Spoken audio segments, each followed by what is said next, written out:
Hey folks, Inclusive Model Designs here, and this is part 1 of the Leopard C2 tank diorama. Now, if you are interested in how I built the tank itself, just go back in my video history there, and you will see the build series on the tank itself, as where this series is just dedicated to the diorama itself. So let's get into it here. So what you're looking at is called Fallow Field. This is from Model Scene, I believe, and I wanted to go for a mid to late fall look, and that's exactly what I got here, and very happy with it. So I'm going to take this off and show you the work I've done. So this is just the first steps in the build. So you can see right off the bat I did some cutting, and that's very important to do. The reason being is if you don't cut your grass, especially with something as heavy as a tank, it will look funny. And what I mean is that obviously a tank on a field, especially a brush like this, I mean a tank would impact that, obviously, right? It would never just sit on top happily. I mean, it would sink down. So that's a very important thing to do. So I cut the grass right down and through. As you've seen at the beginning of the video, it looked like it was sitting properly, into the grass itself. So that's the first step, obviously. And then the next thing I did was I basically cut down right down to the base. That's what the base looks like. Right down to the base, obviously where the tank was. And then what it is, I made like a slurry right there out of my oil paints. I used different earth tone browns. And then I cut some grass out of the pieces here, like the extra pieces that I cut out of here.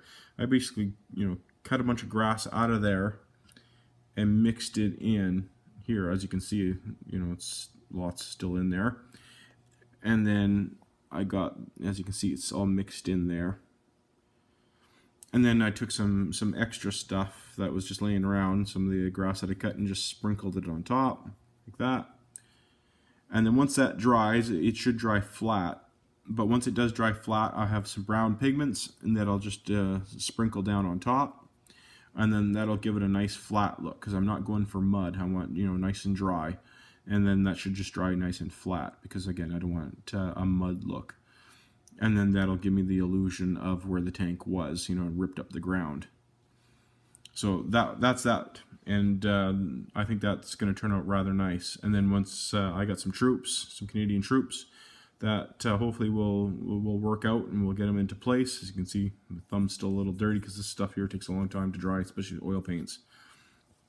And I got some tankers, but that'll be for another video for another day. So again, this field turned out rather nice. And then for the display board there, as you can see, that's just I believe it's called MDF board, nice and thick. It's great for displays. And then for just these little pads here, they work great for underneath your board. As you can see, they work great. And that's pretty much it. It's just step one in your display is just trying to figure out where you want to display your model. Obviously, you can see I have underneath, that's just where I measured the tracks where I wanted to go. There's some original lines. Then I realized whatever lines you do is the opposite way, because I wanted the tank facing the way I cut the actual cut lines there, because the lines that you see originally, if I cut those lines there, the tank would have been facing the other way. So you want to make sure you got the right lines. But that's it. That's pretty much all you have to do. This stuff is pretty thick. It took a little bit of gouging, especially because this stuff here is really thick. I mean, you can't. This stuff's very hard to pull if you want to pull it. I mean, this just doesn't come off really easy. So I think Model Scene makes it, but this just doesn't fall off willy-nilly. I mean, you really got to yank on it if you want the stuff to come up. So I mean, it's definitely a good buy. But very happy with this product so far. But there we go. There's part 1 of the Leopard C2 diorama, and part 2 well, I have no idea what part 2 will consist of yet, because I've never really done a tank diorama scene before. So, but we'll see. So there we go. So thanks so much for watching, and please like, share, and subscribe as always, and I look forward to your comments on this one. So thanks so much for watching. Bye.